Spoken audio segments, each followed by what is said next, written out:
Hello dear students, welcome to the Gurukul Krishi coaching Rajnandgaon. तो दोस्तों, मैं अभी हाल ही में डिस्कस करने वाला हूं एनिमल हस्बेंड्री के कुछ इम्पोर्टेंट क्वेश्चंस के बारे में। अंतिम समय में इस क्वेश्चन को देख लो, बहुत ज़्यादा इम्पोर्टेंट रहेगा। ठीक है, समय निकाल कर। और आप सभी को आज के एग्ज़ाम के लिए बहुत बहुत शुभकामनाएं। आपका एग्ज़ाम अच्छा जाए, है ना। शांत दिमाग से बनाएं आप सभी लोग। निगेटिव मार्क्स नहीं है, मतलब माइनस मार्किंग नहीं है। तो आप लोग को सारे क्वेश्चन अटेम्प्ट करना है। ठीक है, बाकी सारी स्ट्रेटजी तो आपको कहीं भी बता दिया गया हो जहाँ अपने कोचिंग करते हो, है ना। समय कमी के कारण मैं नहीं बता पाया कुछ चीज़ें, इसके लिए मैं माफ़ी चाहता हूँ। मैं सोचा था आप लोग के लिए एक एग्ज़ाम के पहले कैसे अपने आप को प्रिपेयर रखें, माइंड सेटअप कैसे रखें, ये सब के लिए मैं वीडियो नहीं बना पाया। इसके लिए मैं क्षमा प्रार्थी हूँ और मैं शुभकामनाएं देता हूँ आपको कि आप सभी का एग्ज़ाम अच्छा जाए और आप सभी लोग सेलेक्ट हो जाए, है ना। तो स्टार्ट करते हैं बेटे। इस वीडियो को देख लेना अगर आपके पास समय है। बहुत ही ज़्यादा इंपॉर्टेंट क्वेश्चन मैं डिस्कस करने वाला हूँ। ठीक, पशुपालन एवं दुग्ध प्रौद्योगिकी से ये क्वेश्चन आ रहा है। 60 क्वेश्चन मैं लाऊंगा अभी और उसको फटाफट अपन सॉल्व करते जाएंगे। पहला क्वेश्चन आ रहा है, ब्लैक वाटर लिखा गया, इसको क्वार्टर कर लीजिएगा। ब्लैक क्वार्टर बीमारी किस रोगजनक से होते हैं? प्रोटोजोआ से, कवक से, विषाणु से या कोई नहीं? तो जानते हो बेटा, ये ना तो प्रोटोजोआ से होता है, ना ही कवक से, ना ही विषाणु से। तो ये होता है, इसका जो सही आंसर आएगा वो कोई नहीं, क्योंकि ये कौन से सूक्ष्म जीव से होता है? ये जो होता है बैक्टीरिया से होता है, यानी कि जीवाणु से।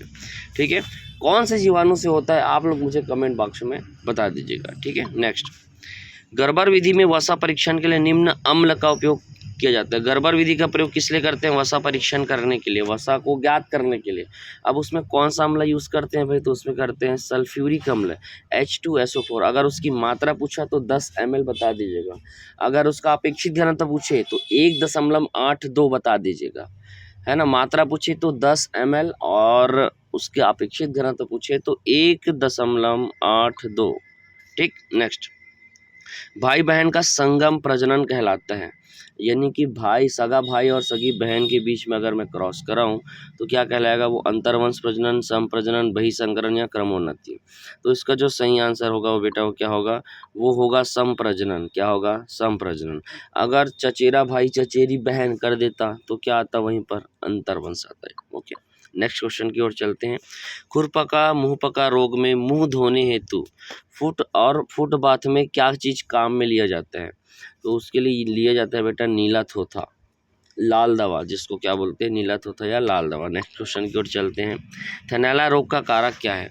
पास्चुरेला, बुबेली सेप्टिका, स्ट्रेप्टोकोकस जीवाणु, क्लास्ट्रीडियम सोवियाई, बोविसिया बाइजोमिना। बोविसिया बाइजोमिना। तो इसका जो सही आंसर हो क्या होगा? ऑप्शन नंबर बी, स्ट्रेप्टोकोकस जीवाणु। ठीक, याद रखिएगा। गाय के दूध में भैंस के दूध की तुलना में अधिक पाया जाता है वसा, प्रोटीन, खनिज, कैरोटीन। तो भाई कैरोटीन की मात्रा ज़्यादा होता है, क्योंकि गाय का दूध क्या होता है? पीला होता है हल्का सा, इस वजह से कैरोटीन ज़्यादा होता है। नेक्स्ट, सर्वाधिक दुग्ध शर्करा वाली गाय की नस्ल है, मतलब किसका दूध सबसे ज़्यादा मीठा होता है पूछ रहा है? Rathi, Jersey, Sahiwal, Holstein Friesian. ठीक है, ये पूछा जा रहा है। तो साहिवाल का जो दूध है वो सबसे ज़्यादा मीठा होता है, क्योंकि इसमें लैक्टोज की मात्रा ज़्यादा पाई जाती है। ठीक है, नेक्स्ट, पिछली टांगों पर पीछे की तरफ लंबे घने बाल किस नस्ल की पहचान है? जमुनापारी, बीटल, मेरिनो और मारवाड़ी। तो ये जो है ये जमुनापारी नस्ल का विशेष पहचान है ना। पिछले पैरों पर घने बाल पाए जाते हैं, गुच्छा रहता है, वो इसका प्रमुख पहचान है। ठीक, नेक्स्ट, दूध का अपेक्षित घनत्व दूध निकालने के कितने समय बाद ज्ञात करना चाहिए? याद करना लिखा गया है, तो कम से कम 1 से 2 घंटे बाद ज्ञात करना चाहिए। कितने घंटे बाद? 1 से 2 घंटे बाद, 2 घंटे बाद, क्योंकि उसमें घुलनशील गैसें होती है, बहुत सारे जीवाणु रहते हैं, इस वजह से तुरंत नहीं करना चाहिए। ओके, नेक्स्ट, बकरी का दूध होता है अम्लीय होता है, क्षारीय होता है, उदासीन या कोई नहीं? तो इसका जो सही आंसर होगा बेटा वो क्या होगा? क्षारीय प्रकृति का होता है। ठीक, किस नस्ल के सींग दंताती यानी कि हंसिया के समान होता है? मुर्रा, सुरती, नागौरी और जर्सी। तो भाई मुर्रा का तो गोल गोल रहता है, घुंडी आकार का, जलेबी आकार का। सुरती का रहता है हंसी आकार का, याद रखिएगा। इंक्यूबेटर से चूजा निकालने के लिए अंडे रखने पर उसका तापक्रम कितना होना चाहिए? 100 degree Fahrenheit, 104 degree Fahrenheit, 106 degree Fahrenheit या 108? तो 100 डिग्री फ़ारेनहाइट तापमान होता है इंक्यूबेटर का। ओके, याद रखिएगा। नेक्स्ट क्वेश्चन आ रहा है, बर्तनों की सतह पर दुग्ध धातु को बनने से रोकने के लिए शोधक का उपयोग करते हैं। जब अपन कोई भी बर्तन में दूध वगैरह रखते हैं और वो सूख जाता है तो सूखे वाला जो दुग्ध पदार्थ वो बर्तन में चिपक जाता है, उसी को दुग्ध धातु बोलते हैं।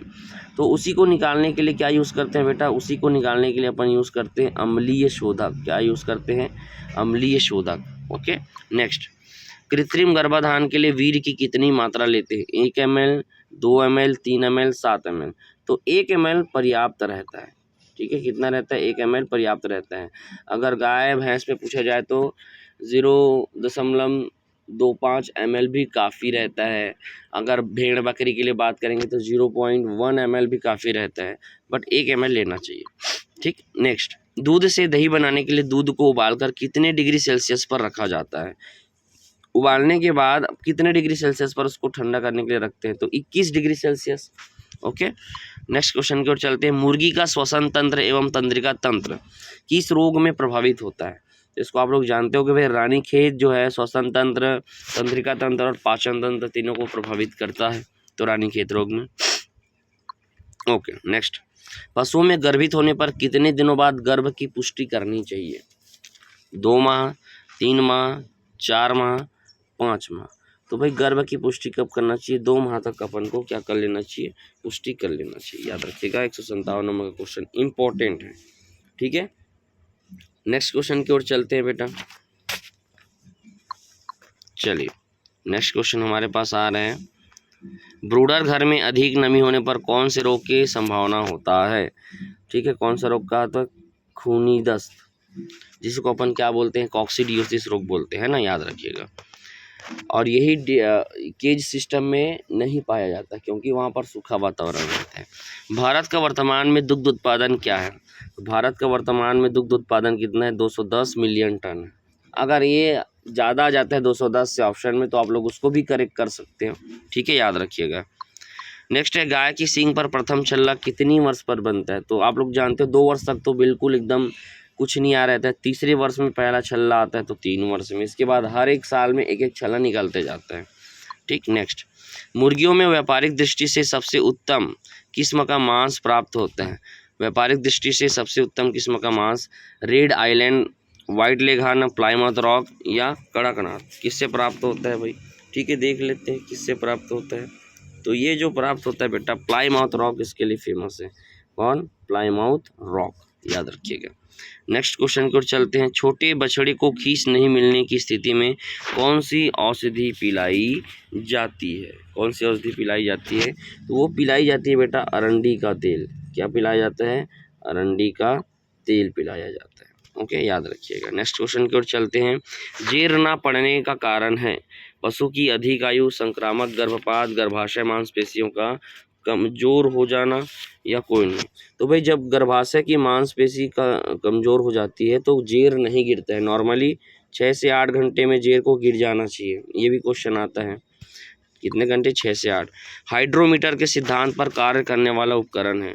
Cream separator, butyrometer, Gerber machine, lactometer. ठीक है, तो हाइड्रोमीटर के सिद्धांत पर कौन कार्य करता है, लैक्टोमीटर। ठीक है, ओके। और अब केंद्रीय बल के सिद्धांत पर कौन करता है, ब्यूटारोमीटर, याद रखिएगा। गर्बर मशीन, क्रीम सेपरेटर भी वही सिद्धांत पर काम करता है। अब केंद्रीय बल। गाढ़ी क्रीम में वसा की मात्रा होती है, तो गाढ़ी क्रीम में कितना होता है भाई, 45% से अधिक होता है। पतली क्रीम बोलेगा तो 20 से 25% आएगा, मध्यम बोलेगा तो 25 से 45 आएगा। ठीक है, ओके। नेक्स्ट है, एक मुर्गीशाला में अधिक से अधिक कितनी मुर्गियां रखनी चाहिए। 250 मुर्गी, 350 मुर्गी, है ना, 100 मुर्गी या 400 मुर्गी रखनी चाहिए। तो भाई ज़्यादा से ज़्यादा अपन कितना रख सकते हैं, 250 मुर्गियों को रख सकते हैं। कितने मुर्गियों को भाई, 250 मुर्गियों को रखा जा सकता है। ठीक है, अब उसके बाद 167 नंबर का क्वेश्चन आ रहा है बेटा। मुर्गियों में फाउल पॉक्स का विरोधी टीका लगाना चाहिए। मुर्गियों में फाउल पॉक्स का विरोधी टीका कब लगाना चाहिए। ठीक है, 2 से 4 सप्ताह, 6 से 8 सप्ताह, 9 से 11 सप्ताह, तो 6 से 8 सप्ताह। ठीक है, नेक्स्ट क्वेश्चन की ओर बढ़ते हैं। अदलहनी चारों में सर्वाधिक प्रचलित खरीफ का चारा है। अदलहनी चारों में सर्वाधिक प्रचलित खरीफ का चारा कौन सा है। अदलहनी पहले तो छांट लेते कौन कौन सा है, उसके बाद देखो गेहूं और ज्वार बस है। तो गेहूं और ज्वार में ज्वार बस फेमस है भाई। कार्बोहाइड्रेट की मात्रा बहुत ज़्यादा रहता है, इस वजह से याद रखिएगा। अगर रबी का पूछता तो भाई बरसीम आता, सबसे बेस्ट चारा है ना, चारों का राजा है। दूध में स्टार्च मिलावट का पता लगाया जाता है तो भाई आयोडीन से लगाते हैं। अगर खीस मिलावट का पूछता तो कॉप टेस्ट करते हैं। यदि गाय के दूध में भैंस के दूध का मिलावट करते हैं, भैंस के दूध में गाय के दूध का मिलावट करते हैं तो हंसा परीक्षण करते हैं। नेक्स्ट, साइलेज बनाने के लिए चारे में शुष्क पदार्थ की मात्रा होनी चाहिए। तो चारे में शुष्क पदार्थ की मात्रा, नमी कितना होता है भाई, नमी कितना होता है 50 से 60% नमी जाना चाहिए, 60 से 70%। ठीक है, तो शुष्क पदार्थ की मात्रा कितना होना चाहिए ये पूछा गया है यहाँ पर। ठीक है, तो 30 से 35% होना चाहिए। कितना, 30 से 35। ओके। जन्म के समय बछड़े के दांत होते हैं भाई, 2 दांत के साथ वो इस दुनिया में आता है, याद रखिएगा। ठीक है, 2 दांत रहते हैं, उसके बाद एक एक सप्ताह में एक जोड़ी और दांत निकलते जाता है। ठीक है, सांड के चयन की विधि है स्कोर कार्ड विधि, संतति परीक्षण, दंत विन्यास और इनमें से कोई नहीं। तो संतति परीक्षण के द्वारा सांड का सिलेक्शन करते हैं भाई। नेक्स्ट क्वेश्चन की ओर चलते हैं।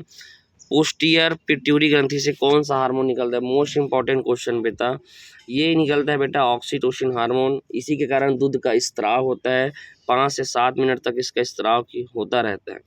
तो ये कहाँ से निकलता है? पश्च पीयूष ग्रंथि, इसी को बोलते हैं ना, पोस्टीरियर पिट्यूटरी ग्रंथि या पश्च पीयूष ग्रंथि से ऑक्सीटोसिन हार्मोन का स्त्राव होता है। वीर्य को गाय के जनन अंग में डालने का उचित स्थान कौन सा है? तो गर्भाशय ग्रीवा का मध्य भाग। कहाँ पर डालते हैं? गर्भाशय ग्रीवा का मध्य भाग में डालते हैं। ठीक है, अगर निषेचन कहाँ होता है पूछेगा तो भाई वो अंडवाहिनी में होता है। कहाँ होता है? अंडवाहिनी। नेक्स्ट, प्रजनन की क्रमोन्नति पद्धति द्वारा एक देसी नस्ल की गाय को कितनी पीढ़ी पर उन्नत व लगभग शुद्ध नस्ल में बदला जा सकता है? जब क्रमोन्नति करते हैं तो भाई लगभग 7 पीढ़ी में शुद्ध नस्ल वाला पशु बन जाता है जो अशुद्ध नस्ल का होता है। ठीक है, याद रखिएगा। मनुष्य को सर्वाधिक आर्थिक हानि पहुंचाने वाला रोग कौन सा है? तो कौन सा है भाई? वो है खुरपका मुंहपका, सबसे ज़्यादा आर्थिक, क्योंकि उत्पादन क्षमता लॉस हो जाता है इसमें। ठीक है, नेक्स्ट, वीर्य परीक्षण की सर्वोत्तम विधि है जीवाणु रासायनिक परीक्षण, सूक्ष्मदर्शी परीक्षण, खाली आंख परीक्षण। तो वीर्य परीक्षण की सर्वोत्तम विधि क्या है, ऐसा पूछा गया है। तो इसमें क्या आएगा मेरे भाई? इसमें आएगा सूक्ष्मदर्शी परीक्षण। ठीक, ओके। नेक्स्ट, दूध किससे निर्मित होता है? पानी, वसा, वसारे, ठोस, उपरोक्त सभी। तो उपरोक्त सभी। पानी कितना होता है? 87। वसा कितना होता है? 4.5। वसारे ठोस कितना होता है? SNF तो 9%। याद रखिएगा। दूध धोने का सबसे खराब तरीका कौन सा है? तो अंगूठा विधा। ठीक है, अंगूठा विधि है जिसको नकलिंग मेथड बोला जाता है। ठीक है, याद रखिएगा। नेक्स्ट, दूध में प्रोटीन किस रूप में पाया जाता है? तो दूध में प्रोटीन भाई पाया जाता है निलंबन के रूप में। किस रूप में? निलंबन या कोलाइड के रूप में। अगर वसा को पूछा तो पायस के रूप में। ठीक, याद रखिएगा। नेक्स्ट है, गाय को गर्भित कराना चाहिए ऋतुमय काल शुरू होते ही, ऋतुमय काल के बीच में, ऋतुमय के मध्य से अंत तक या ऋतुकाल के अंत में। तो भाई मध्य से अंत तक सबसे बेस्ट माना जाता है, क्योंकि ओव्यूलेशन ना, अंडाणु का क्षरण शुरुआत में नहीं होता है, 10 से 12 घंटे बाद होता है। ठीक है, दूध के बर्तन धो लेने चाहिए गर्म उबलते पानी से, भाप द्वारा, है ना, क्लोरीन पानी से, इनमें से कोई नहीं। तो भाई क्लोरीन पानी से धोना चाहिए। किससे धोना चाहिए? क्लोरीन पानी से। ये आजकल इसी धावन का ज़्यादातर क्या करते हैं? यूज़ करते हैं। क्या करते हैं? यूज़ करते हैं। 183 नंबर का क्वेश्चन आ रहा है, निम्न में से कौन सा दूध का अवयव सबसे हल्का होता है? यानी कि दूध के सब 6 अवयव होते हैं। कितने? 6 अवयव होते हैं। ठीक है, तो उनमें कौन सा सबसे हल्का होता है मेरे भाई? तो तैरता कौन है भाई? वसा तैरता है, तो वसा आएगा। ठीक है, अच्छा, सबसे ज़्यादा अपेक्षित घनत्व है किसका होता है पूछेगा तो खनिज लवण का होता है ना, याद रखिएगा। 4 दशमलव कुछ होता है। संकर गाय की प्रजाति नहीं है, करण स्विस, करण फ्रीज, जरसिंध, शॉर्ट हॉर्न। तो भाई कौन सा नहीं है? करण स्विस है, करण फ्रीज है, जरसिंध है, शॉर्ट हॉर्न। तो शॉर्ट हॉर्न नहीं है। ठीक है, जरसिंध जर्सी और सिंधी का है, करण फ्रीज थारपारकर और होल्स्टीन फ्रीजियन का है, करण स्विस साहिवाल और ब्राउन स्विस का है। याद रखिएगा। अंडा एवं मांस उत्पादन हेतु ऊर्जा की पूर्ति किस तत्व के द्वारा होता है? अंडा और मांस उत्पादन के लिए ऊर्जा की पूर्ति होता है बेटा प्रोटीन से। ठीक है, याद रखिएगा। नेक्स्ट क्वेश्चन की ओर बढ़ते हैं। अपन 1 मिनट, यहाँ पर मेरे से मिस्टेक हुआ। अंडा एवं मांस उत्पादन हेतु ऊर्जा की पूर्ति, ऊर्जा का प्रदान करने वाला तत्व तो कौन से है भाई? कार्बोहाइड्रेट है, याद रखिएगा। ठीक है, याद रखिएगा, माय मिस्टेक। चलो नेक्स्ट। दूध में वसा की मात्रा को एक वैध स्तर तक रखना कहलाता है, मतलब एक स्टैंडर्ड तक बना करके रखना, उसमें वसा और एसएनएफ की मात्रा को मानकीकरण या स्टैंडर्डाइजेशन बोलते हैं। ठीक, याद रखिएगा। गुरुत्वाकर्षण विधि में क्रीम पृथक्करण निर्भर करता है वसा गोलिका का पर, प्रोटीन की मात्रा का पर, या लैक्टोज की या दुग्धम की मात्रा पर, खनिज की मात्रा पर। तो वो वसा गोलिका की मात्रा पर निर्भर करता है मेरे भाई, वसा गोलिका की मात्रा पर। तो नेक्स्ट क्वेश्चन की ओर चलते हैं। दूध में निम्नलिखित में से किस तत्व की कमी होती है? किस तत्व की कमी होती है? आयरन की, विटामिन की, उपरोक्त दोनों की, या प्रोटीन की? तो भाई आयरन और विटामिन दोनों की कमी होती है, तो उपरोक्त क्या आएगा भाई? दोनों आएगा। अगर विटामिन में पूछे तो विटामिन सी नहीं पाया जाता है, और खनिज तत्वों में आयरन की कमी पाई जाती है। Okay next. अंडों से चूजा प्राप्त करना कहलाता है। अंडे से यदि चूजा जब निकलता है बाहर तो उसी को क्या बोलते हैं मेरे भाई? हैचिंग बोला जाता है। क्या बोला जाता है? हैचिंग बोलते हैं। मक्खन बनाने के लिए क्रीम का उदासीनीकरण करते हैं, तो किससे करते हैं? जब मक्खन का पीएच मान ज़्यादा हो जाता है तो उस समय अपन क्या मिलाते हैं? Sodium bicarbonate. क्या मिलाते हैं? सोडियम बाइकार्बोनेट मिलाया जाता है। ठीक है। पशुओं द्वारा आहार को सबसे पहले प्रयोग किया जाता है कार्य के लिए, प्रजनन के लिए, दूध उत्पादन के लिए, शरीर के निर्वाह के लिए। तो सबसे पहले शरीर के निर्वाह करने के लिए उपयोग किया जाता है। किसके लिए बेटा? शरीर के निर्वाह करने के लिए यूज़ किया जाता है। अब 192 नंबर का क्वेश्चन आ रहा है। ठीक है। डेयरी उपकरण एवं औजारों की सफाई हेतु क्या उपयोग किया जाता है? ठीक है। तो देखो, वाटर सॉफ्टनर है, कृत्रिम डिटर्जेंट है, क्षारीय डिटर्जेंट है, आवश्यकता अनुसार सभी। तो आवश्यकता अनुसार कोई भी ले सकते हैं भाई अपन। जिस प्रकार का बर्तन होगा, जिस प्रकार का पानी का क्वालिटी होगा, उस हिसाब से अपन आवश्यकता अनुसार सभी को ले सकते हैं। खुरपका मुंहपका रोग सर्वाधिक किन पशुओं में फैलता है? ठीक है। या सर्वाधिक घातक किस में है? तो सूअर में सबसे ज़्यादा घातक है। फैलता तो गाय भैंस भेड़ बकरी में भी है। ठीक है। ओके। कम जगह में अधिक संख्या में कुक्कुट पालने के लिए किस पद्धति का उपयोग किया जाता है? तो किस पद्धति का यूज़ किया जाता है बेटा? वो पद्धति का नाम है पिंजरा पद्धति। ठीक है। क्योंकि एक मुर्गी के लिए जगह फिक्स होता है उसमें, है ना, इस वजह से। गौवंशी पशु के आवास की पद्धति में कौन से प्रणाली अपनाए जा सकते हैं, पूछ रहा है। ठीक है। अपनाना चाहिए पूछेगा तो भाई पूंछ से पूंछ पद्धति बेस्ट रहता है, लेकिन अपनाए जा सकते हैं तो दोनों अपनाया जा सकता है, सर से सर और पूंछ से पूंछ। कुल दूध में कुल ठोस की प्रतिशत मात्रा कितना होता है भाई? तो पानी कितना होता है? 87, और 100 में 87 घटा दोगे तो 13%। याद रखिएगा। ठीक। ओके। पनीर किस पोषक का एक प्रमुख स्रोत है भाई? तो पनीर जो है प्रोटीन का अच्छा स्रोत है। 22 से 26% प्रोटीन मिल जाता है। ठीक है, याद रखिएगा। एक 400 किलोग्राम वाली भैंस को भोजन में निम्न मात्रा में शुष्क पदार्थ देते हैं। तो सबसे पहले भैंस का याद रख लेते हैं भाई। भैंस को 100 किलोग्राम पर क्या कितना देते हैं? 100 किलोग्राम यदि शरीर भार है तो 3 kg देते हैं। तो 4 तिया कितना हो जाएगा? 12 हो जाएगा। 400 किलोग्राम है तो भाई, ठीक है, 100 किलोग्राम में 3 kg, तो 200 किलोग्राम में 6 kg, 300 किलोग्राम में 9 kg, और 400 किलोग्राम में 12 kg। 3 का पहाड़ा पड़ना है 4 बार। गाय बैल में कूनी कृंतक दांत किस उम्र में निकलते हैं? कूनी कृंतक किसको बोलते हैं? सबसे लास्ट वाला जोड़ा, मतलब चौथा जोड़ा। गाय बैल में चौथा जोड़ा किस उम्र में निकलता है? तो भाई पहला जोड़ा निकलता है 2 से 2.5, फिर 2.5 से 3, फिर 3.5 से 4, फिर 4 से 5। तो इसमें आएगा क्या? 5 वर्ष तक निकल जाते हैं। ओके, याद रखिएगा। बच्चे को खीस पिलानी चाहिए क्योंकि ये दूध उत्पादन क्षमता में वृद्धि करता है, रोग प्रतिरोधक या रोग प्रतिकारक होता है, भार वहन क्षमता होता है, इनमें से कोई नहीं। तो रोग प्रतिरोधक क्षमता ज़्यादा होता है, इसलिए इसको पिलाना चाहिए। तो दोस्तों आज का ये सेशन बहुत इंपॉर्टेंट है, क्वेश्चन अच्छा है, कमेंट में बताना कैसा लगा। और सभी लोग एग्ज़ाम के लिए सही समय पर पहुंच जाए, वीडियो को जल्दी से देख लेना, ठीक है। और उसके बाद आप लोग अच्छे से शांत दिमाग से वीडियो को बनाइएगा। उसके बाद मैं शाम को आप लोग का जो आंसर की है यूट्यूब में आप लोग को अपलोड कर दूंगा, आप लोग आंसर को मैचिंग कर लेना, आंसर की देख लीजिएगा। चैनल को सब्सक्राइब करके रखे रहो, आप लोग को बहुत ज़्यादा काम आने वाला है ये यूट्यूब चैनल, ठीक है। मैं बहुत ज़्यादा हेल्प करूँगा आप लोग का, क्योंकि काउंसलिंग प्रोसेस में और दुनियादारी प्रोसेस में बहुत ज़्यादा थोड़ा सा डिफ़िकल्टी आता है ना, इस वजह से आप लोग कोई भी चीज़ करोगे तो कोचिंग वाला जैसा इंस्ट्रक्शन देते हैं उसी के हिसाब से आप लोग चलेगा बेटा। कोई भी गलती करोगे तो आप लोग का सीट का कैंसिल होने का खतरा रहता है, ठीक है। ओके, गुड बाय और बेस्ट ऑफ लक सभी को। मेरा आशीर्वाद सभी लोग के साथ है यार, सभी का सिलेक्शन हो जाए मैं ऐसे चाहता हूँ।